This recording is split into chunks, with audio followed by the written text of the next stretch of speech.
Headlines Bihar देख रहे हैं आप। मैं हूं आपके साथ प्रियांक सौरभ।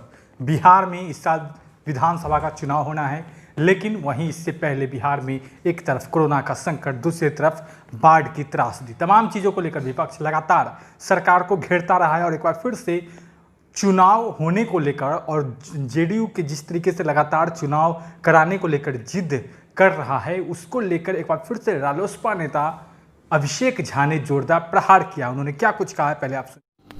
बिहार में चुनाव से पहले हजारों करोड़ की परियोजनाओं का आनन फानन में शिलान्यास और उद्घाटन किया जा रहा है।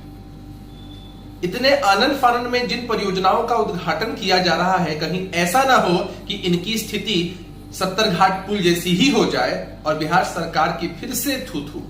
लेकिन इन लोगों को फर्क ही क्या पड़ेगा। इन लोगों के लिए सबसे जरूरी कोई चीज है, कोई मुद्दा है, तो वह है चुनाव समय पर होने चाहिए। इनका फायदा कैसे हो पाए, यही इनकी सबसे बड़ी प्राथमिकता होती है। हम सब जानते हैं कि पहले ही बिहार पूरे देश में बीमारू राज्य के रूप में जाना जाता था। आप किसी भी इंडेक्स की बात कर लें, नीति आयोग की रिपोर्ट की बात कर लें, हर स्तर पर बिहार पहले से ही इतना पिछड़ा हुआ था। शिक्षा, स्वास्थ्य, रोजगार, सबकी स्थिति बिहार में कितनी बदतर पहले से ही थी। और इन सब के बीच अब बिहार के ऊपर फिर से दोहरी मार लग रही है।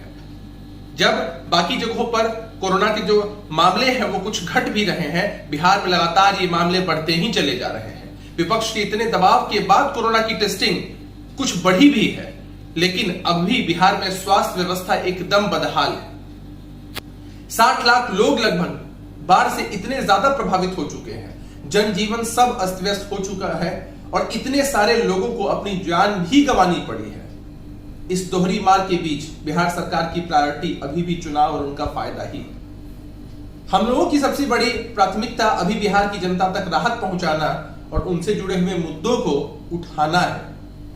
और हम ऐसा मानते हैं कि चुनाव किसी भी समय हो, चुनाव को अगर बढ़ा भी दिया जाता है या समय पर भी लिया जाता है, हमें इसमें कोई आपत्ति और दिक्कत नहीं है। हम जनता के बीच रहने वाले लोग हैं।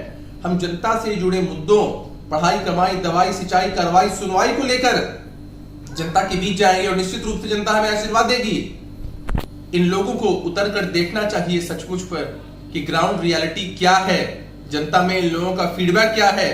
जनता को इस बार विकास सचमुच चाहिए। तो आपने सुना, अभिषेक झा हैं, रालोसपा के प्रवक्ता हैं। उन्होंने सीधे तौर पे कहा कि सरकार चुनाव को देखते हुए तमाम योजनाओं को फिलहाल इन दिनों सामने ला रही है और साथ ही साथ हालात जो है इन सब के बीच में भी वह चुनाव कराना चाहती है। तमाम सवाल भी उन्होंने उठाया है। तो देखने वाली बात होगी कि इन सब चीज़ों को लेकर क्या कुछ प्रतिक्रियाएं सामने आती है। तमाम अपडेट्स, हेडलाइंस बिहार आप तक पहुंचा रहा है। अगर आपने अब तक हमारे चैनल को सब्सक्राइब नहीं किया है तो जल्द सब्सक्राइब कर ले। धन्यवाद।